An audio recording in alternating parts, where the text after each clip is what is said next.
but hypocrisy, Yes. but some big subsidy at developed country.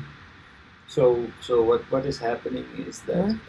Europe demands it Free trade, but free big access subsidy. to African markets in exchange.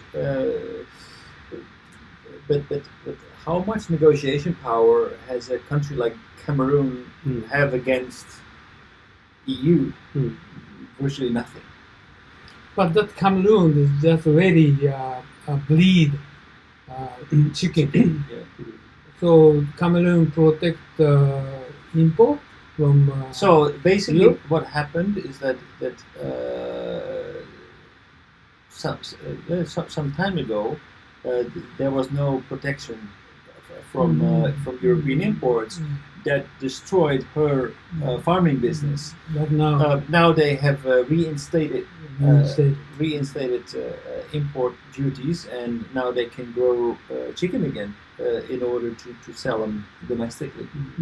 Because basically, what in Europe there is a system where with minimum guaranteed prices, that means that you can produce, for example, milk, and you get a minimum guaranteed price for your milk. That means that everybody it becomes economically consumer price.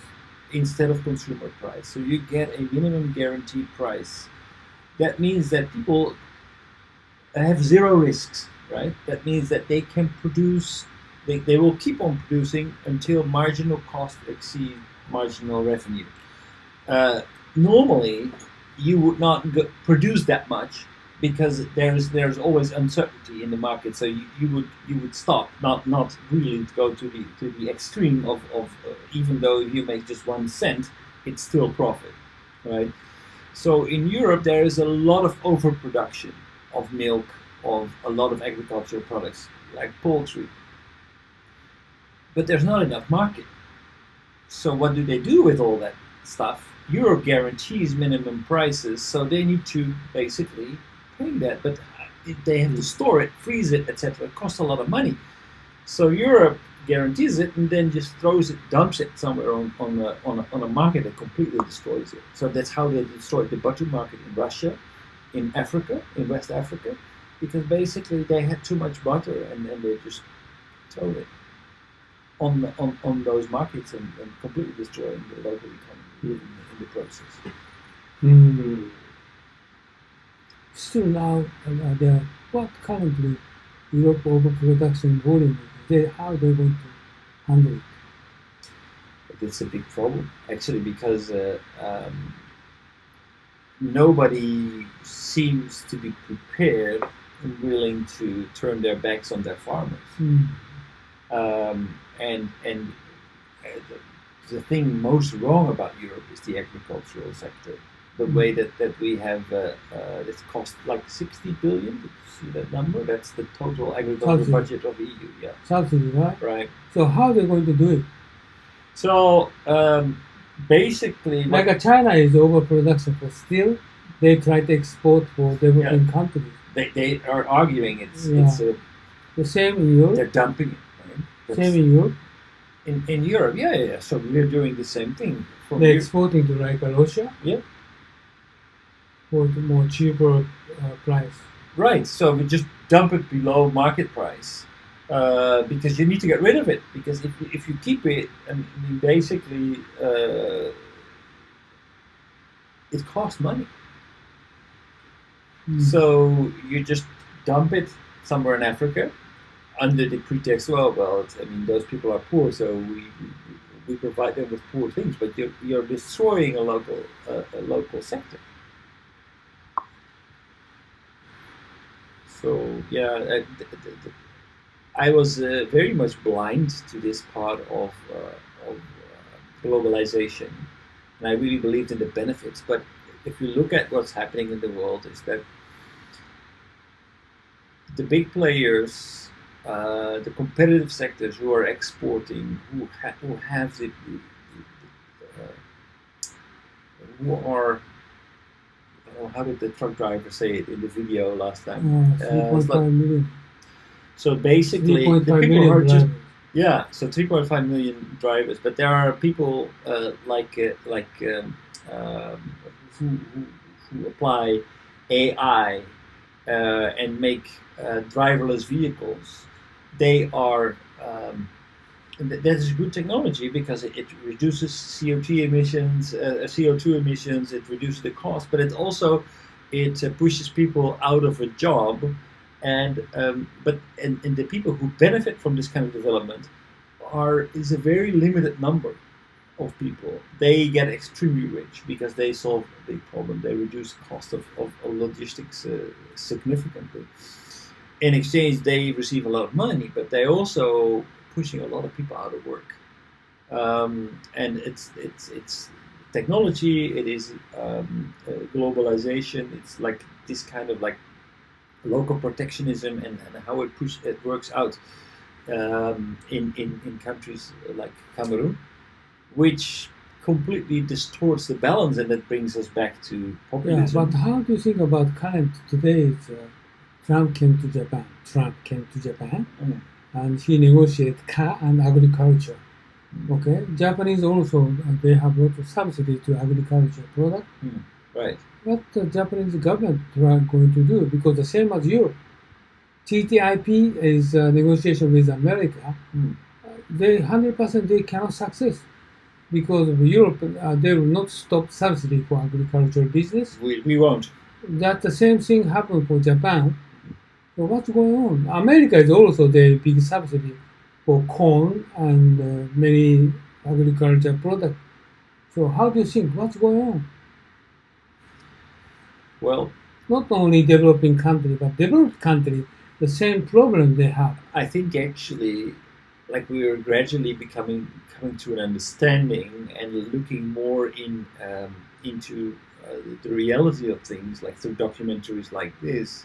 We started more and more wake up to the reality that globalization has a negative aspect, and we see it everywhere. Part of the reason why Trump is in power is because of globalization. It's because of the development of new technologies and our incapacity to redistribute the benefits of those technological developments of globalization. That's the real issue. There are winners and losers, and we are not capable of actually controlling the winners and kind of like making sure that the winners would share their benefits equally with the rest of the world. So there are too many losers in this game. What do you mean? What do you mean for I mean, there subsidy? are too many subsidies. Well, no, there are too many losers. There are small farmers. There are basically the world has become a level playing field. That means that the strongest win, but there is against one winner there are hundreds of losers, and that one winner takes it all. And we cannot, because we have an open, like everything is open. Also, financial system is open. We can create a head office in Panama, and we never need to pay taxes in the country where we actually operate. So it is a race to the bottom where the rich are getting richer, the poor are getting poorer, and there is a big opportunity for populists to say, well, we need to restore it. But the problem is that populists do not bring solutions. So this is one of the biggest issues. We have so much capacity to have technology, to have all kinds of efficiency and smartness to leverage. And the smarter you are, the more education you have, the more potential you have to become really big. But there are at the same time there are so many people who do not have this, and they are losing. And if we just allow this system to persist and say, okay, well, sorry, that's the open market, then the future, I think it doesn't look very bright. Future doesn't look very bright. Yes.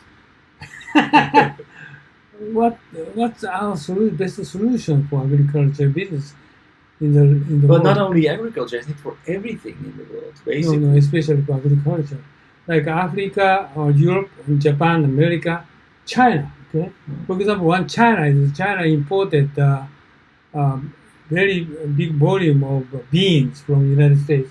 Beans itself subsidized by government in the States, Right. so they can export beans to China. Right. Bean is cheaper than China manufactured, right? Produced, right? So, but currently stop it. But Right. what Oh, is they the best? stopped it? What, Okay. yeah, what is the best solution for this kind of agricultural business? This is my concern.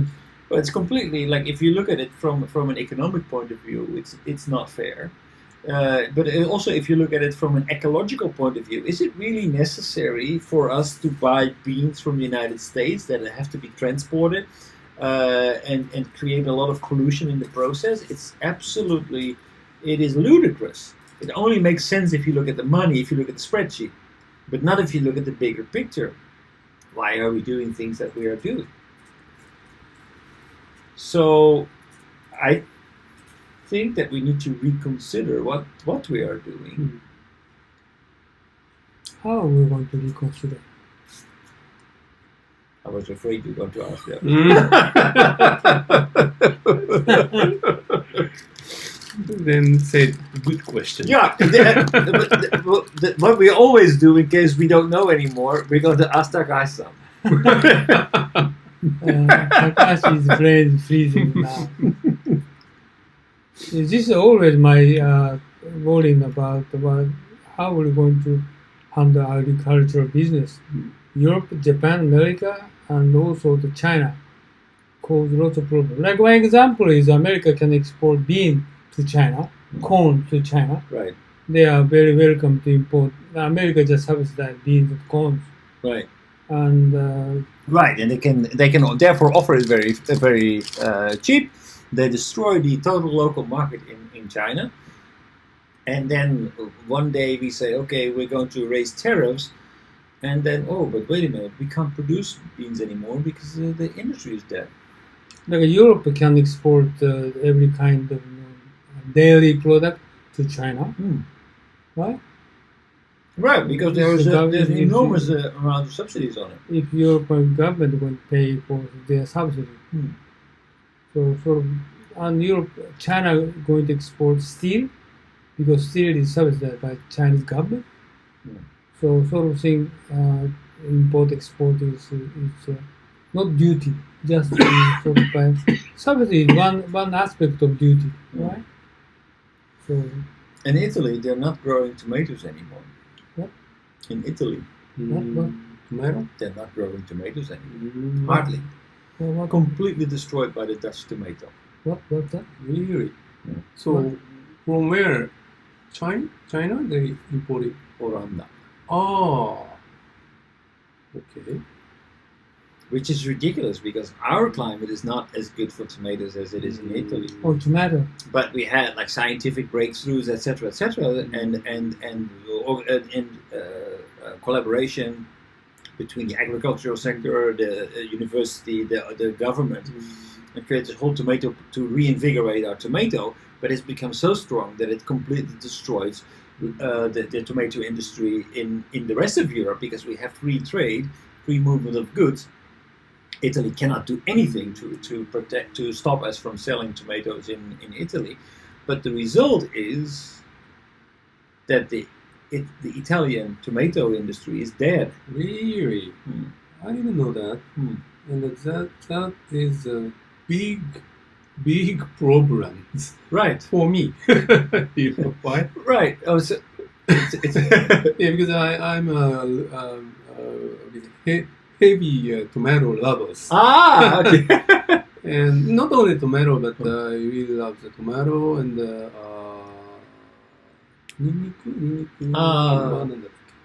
garlic, and olive oil. Most of them are the fundamental factors of Italian food, right? Right. And also the basil. Basil, yeah. Yes. Yeah. And 3 years ago, I visited Italy, Naples, for the conference of international standard, and I visited the very very famous restaurant for the pizza. That restaurant was they said the origin of pizza margherita. Pizza margherita. The pizza. Yes, Yeah. yes. So that I enjoyed at that moment, but actually the tomato which was used for that the pizza margherita was 100% imported from Dutch. So actually, what happens is that basically the only way that they can sustain their business is by copying. So by basically applying the same kind of growing the same kind of tomatoes as they are doing in the Netherlands. So there is a wheat bread, a superior race that has a very good qualities. It tastes good. It is good to produce. It's resistant, etc., etc. But yeah, it's okay. But they may actually grow tomatoes specifically for these pizzas to maintain the same flavor. But anything on any big scale, Dutch tomato or get out of the market. Let's see. It's kind of tragic. So why do we eat? So that there is also the point. Okay, I mean, food doesn't always have to be the cheapest. There is a tendency at the moment, a race to the bottom. In the clothes that we buy, it's like I heard now they have a brand that's even cheaper than Uniqlo. Uniqlo's launched a brand that's even cheaper than Uniqlo. Do we really need clothes that are even cheaper than Uniqlo? Which one? I don't know. Actually, I don't know. I haven't seen the brand, but apparently they have a brand, a cheaper version Cheaper than Uniqlo. So is that healthy? Is it really healthy that we are so desperately looking for just a lower price? I get the feeling that we're getting back to the discussion that we had earlier today about why we're doing things, not just because our customers demand a low price, but there is also some kind of integrity, some value in giving otagai ni, live and let live. So don't immediately turn your back on your neighbors if you can get something a little bit cheaper from China or from Southeast Asia or from wherever in the world. It's also a cultural problem, creating awareness for the fact that we are slowly, not even slowly, quickly destroying local industry. One of the aspects might be the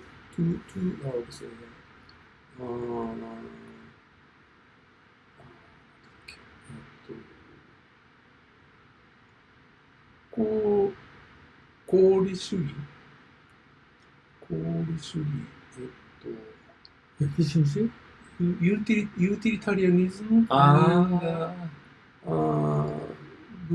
なんていうかな、materialism. Materialism. We heavily rely on such kind of tendencies without any heavy deep thought. Right. That means that, yeah, of course, we need the long-term visions for other than money, whatever. Right. So, right. A bigger view. So something besides the spreadsheet, something besides just looking at the price, but also looking at, okay, what is the intrinsic value? Who are we supporting with this? So that means, again, there is also the That's issue also of a problem of awareness, creating awareness for this problem, for this kind of. So and that issue is also the issue of lacking of the view of the qualitative aspect of the things. So right. So in the case of tomato,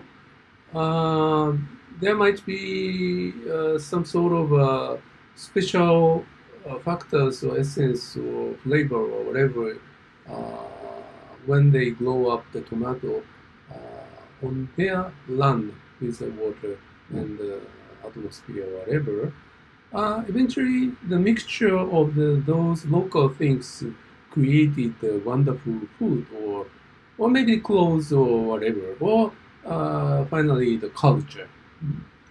And the culture let us, what can I say, keep our history. So that's also true. That's also true. But we can also not automatically reject everything and say, well, we need to protect everything. Right, but right, basically, if there are better things that come up, then we may embrace that, as long as we make sure that the people who are losing their livelihood, we just don't let them down. So we say, okay, we're going to allow for these tomatoes to import because we feel that they are better. Our consumers really want them, but from the benefits that we get from those tomatoes, we need to make sure that the people who grow our own domestic tomatoes are being supported to turn their business around or to start doing other things. If we just only look at the consumer, make the consumer king and say, sure, I can get it a little bit cheaper there, then I'm going to get it from there. Why not? It's no, we have also a responsibility to our own people who are losing. That doesn't mean that you cannot be critical, but and say and just say, okay, I'm loser of the system, and please support me. But we need to think about redistributing the benefits of our global system. So